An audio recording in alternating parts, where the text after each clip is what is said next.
canım. Ay hamıdan mehribanım, ata benim canım sensin.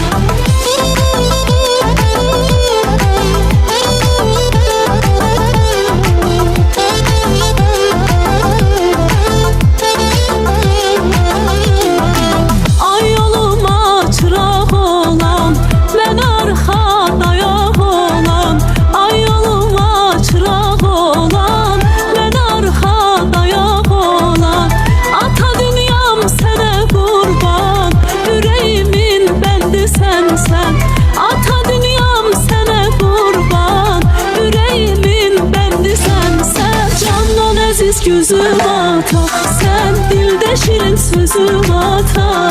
Canlan aziz gözüm ata, sen dilde şirin sözüm ata. Ata kızın tek pənahı, yer üzündə qibləgahı. Səni qorusun ilahi, ata benim canım sensin. Ben güləmsə bağıbanım, sənə qurban ata canım.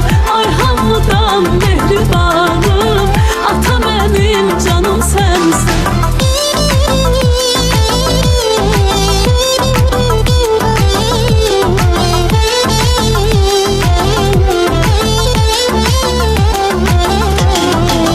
Gedirəm bəxt evinə mən, mənə xeyir dua denən. Gedirəm bəxt evinə mən, mənə xeyir dua denən. Ata benim her şeyimsən, sənə qurban özüm atam.